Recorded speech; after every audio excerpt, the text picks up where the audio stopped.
They say some loves are born wrong, but beneath the twisted branches of the Adansonia tree, Elara and Kwasi believed they could bend destiny itself.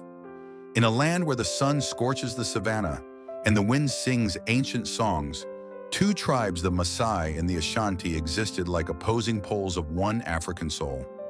One carried the breath of freedom, the other roots tangled deep in tradition. Elara, daughter of the nomadic Maasai, was born amidst endless grasslands, galloping hooves, and the scent of wild herbs. She was raised by fire, the fire of independence, and taught that the sky was her only roof. Her eyes held the depth of the earth, and her smile, it cracked open the dawn like sunlight breaking through the morning mist. Not far away, Kwasi, a young Ashanti man, lived in a well-ordered village carved from tradition. He grew up surrounded by carved totems of ancestors and bedtime tales of loyalty, honor, and duty. Thoughtful and intelligent, Kwasi was his family's pride, chosen to carry the legacy of noble bloodlines. Two people, two worlds, destined, it seemed, never to touch. But everything began with a single unexpected moment. On the border where scorched savanna met the green of cultivated hills stood an ancient Adansonia tree, twisted skyward, a silent witness to generations of secrets. The elders said this tree grows upside down because it's trying to look into the hearts of men. It was there that Elara and Kwasi met for the first time. She was gathering healing leaves. He was mapping the terrain for a boundary chart. Their eyes met just for seconds, but deep enough to stir something neither could name. Their next meetings, though still accidental, no longer felt like fate's coincidences. They began to talk, to share, to listen. Beneath the clash of cultures, they found a familiar loneliness. Elara yearned for something beyond the nomadic life. Kwasi felt caged inside the mold of tradition. They met more often, and soon the Adansonia tree became their sacred haven. Under its sprawling roots, they carved a small symbol into the bark, a secret code only they understood, a promise hidden in plain sight, a vow to love beyond judgment. One honey-hued evening, as the sky bathed in gold, Kwasi took out a bracelet handmade from the bark of the sacred tree. Rough, simple, yet full of meaning. This bracelet holds no gold, no jewels, but it carries the pulse of the earth and the breath of my love for you. Elara took it, tears welling in her eyes. And in that quiet moment, they vowed to each other, knowing the path ahead would not be kind. For love, while still a secret, had yet to clash with the world's harsh lines. In this world, sadly, not everyone believed in what was carved into the bark of a sacred tree. In Africa, it is believed that when two souls love beyond the borders of tribe and land, the earth will blossom. But for that very same love, the skies may also break into storm. And for Elara and Kwasi, the storm began with the very first whispers. Their love, Elara and Kwasi's, continued to quietly take root beneath the shade of the Adansonia tree. But in a land where every step is watched by the spirits of ancestors, nothing stays hidden forever. One early morning, as dew still clung to the grass and the sun filtered gently through the trees at the edge of the Ashanti village, a young goat herder caught sight of Elara and Kwasi sharing a tender embrace beneath the sacred tree. There was nothing sinful in that embrace, just two young hearts reaching for each other. But in a village where every action is measured against bloodlines and honor, that embrace was seen as a stain. The news spread like wildfire. Within 3 days, from the woman selling fermented rice drink in the Ashanti market to the Maasai warriors patrolling the border, everyone knew. And the moment Elara's name was spoken beside the fire of the Ashanti tribal chief, everything ceased to be just a rumor. Kwasi's father, a stern man with silver-streaked hair and eyes like cold iron, summoned him in the dead of night. Inside the dim room, thick with the scent of burnt wood, he did not shout or slam his fist. He simply spoke in a voice like stone. "My son, you can carry this tribe on your back or burn yourself to ashes for a stranger girl."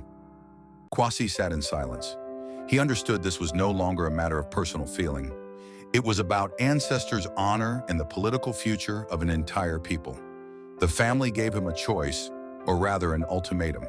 To silence the scandal and secure a powerful alliance, Kwasi would marry Adoma, the daughter of a respected chief from a neighboring village. This marriage would not only cleanse the shame, but also expand the Ashanti tribe's influence. Kwasi resisted. He spoke of love, of the vow beneath the Adansonia tree, but his words fell into a void. His father remained unmoved and finally delivered a chilling threat in a voice calm as still water. "If you choose Elara again, the people will call her a witch, and the laws will decide her fate." That night, Kwasi stood for hours by the riverbank, where the water flowed like the whisper of ancestral souls. Within him raged a battle of two duties, his love for Elara and his responsibility to his people. He knew if he chose Elara, she would suffer. If he walked away, she would hate him, and so he chose silence. A few days later, the news reached Elara. Kwasi was to be wed. She couldn't believe it. She ran to the border, stood beneath their sacred tree, and waited for him, just like all the times before. And then he came. But there was no smile, no embrace. Only eyes that avoided hers, and words that sliced like wind through brittle leaves. "What we had was just a fleeting moment. You should forget it." Elara stood frozen. She didn't cry. Some wounds cut so deep, even tears forget the way out. Kwasi turned and walked away. Inside, his heart screamed. But each step he took was a thorn driven deeper into Elara's soul, turning what was once love into a blade of silence. No one ever warns you that silence can break a heart more than words. But in a culture where ancestors are always watching, sometimes silence is the only way to protect the one you love, even if it means they'll hate you for the rest of their life. News of Kwasi and Adoma's wedding spread like a song on the lips of the Ashanti people. They spoke of a powerful alliance of honor, restored of a promising future. No one spoke of Elara's heart. No one asked where she was. When Elara heard the news, it struck her like thunder on a clear day. Her world flipped upside down. Her faith in love, in the vow beneath the Adansonia tree, in the eyes of the man who once held her so tightly, all of it dissolved like sand slipping through her fingers. She couldn't believe it. She couldn't accept it. Alone, without telling anyone, Elara crossed the border between the two lands. She wore her bright red Maasai dress, the one she used to say was the color of unshaken faith. She went to the one place that had always made sense, the sacred tree, and like every time before, she waited. But today the wind blew colder and the Adansonia tree stood quieter than ever.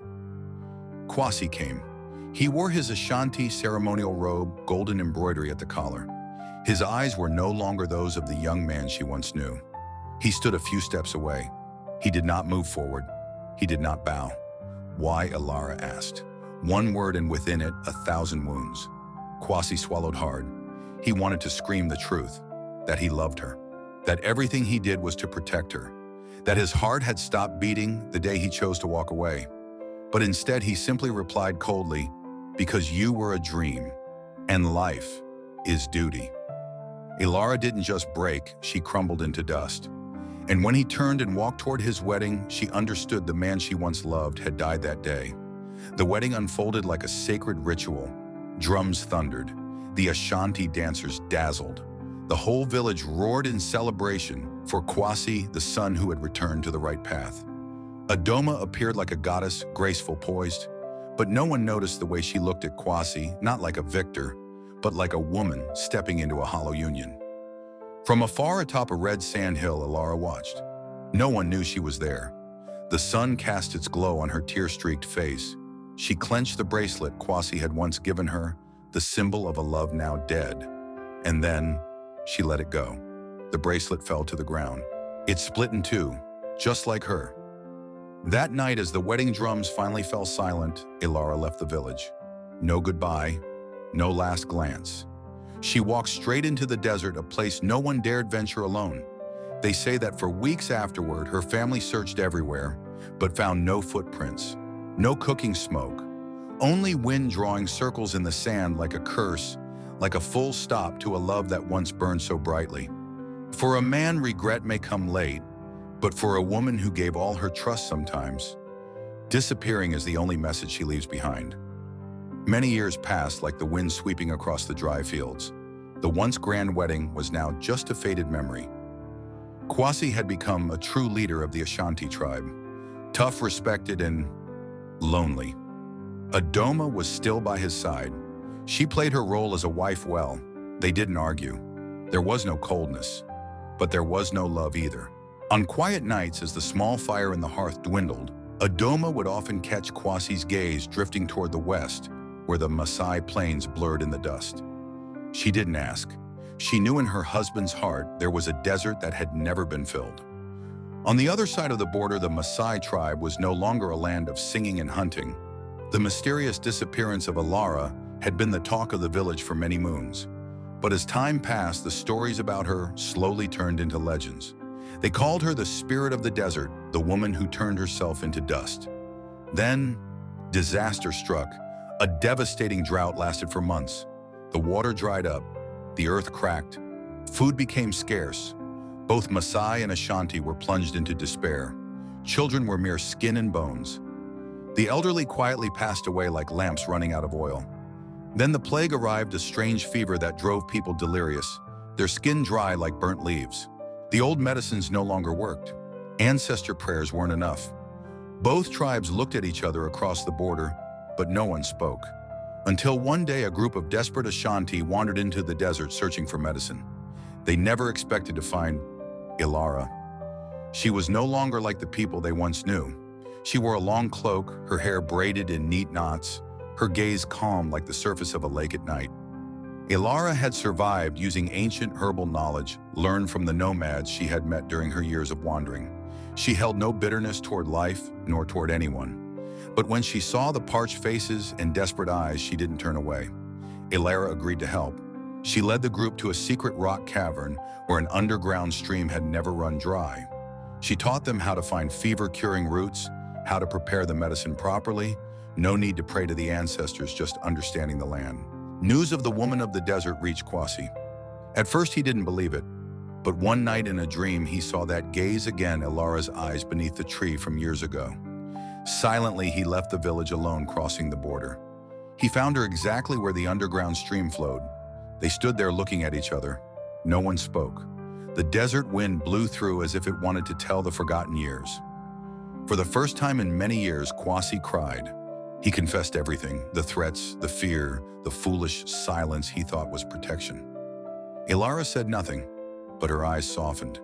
There was no anger, only regret for the things that could have been different. A wounded heart, if not healed, will turn into a desert in the soul. But a real rain can make the flowers bloom again. And the one who brings the rain is the one who once made us cry. Elara looked at Kwasi, the man who once broke her, now standing like a tree snapped in half but still trying to stay upright.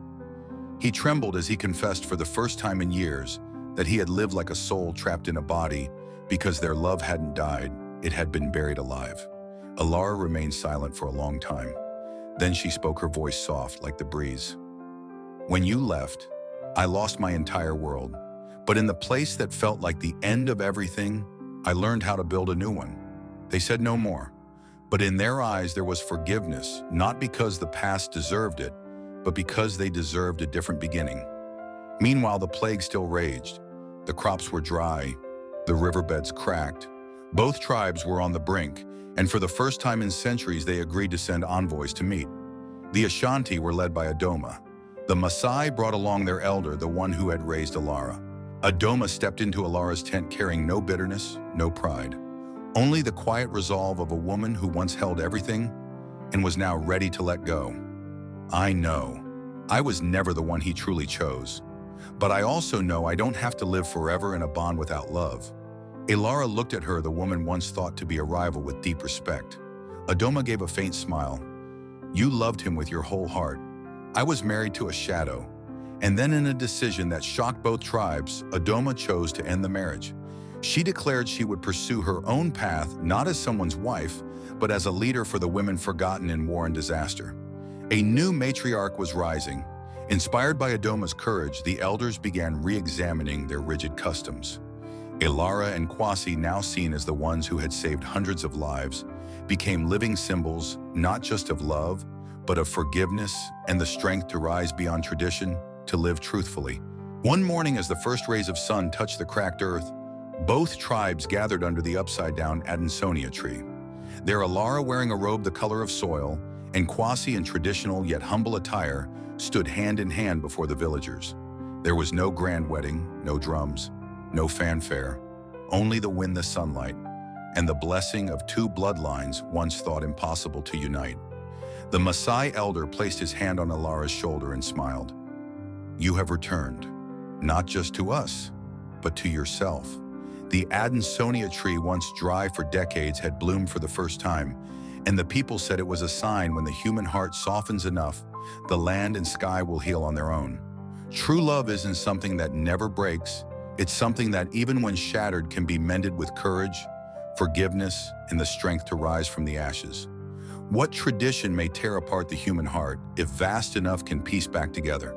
And it is in adversity that we truly see who is worthy to walk with us until the very end.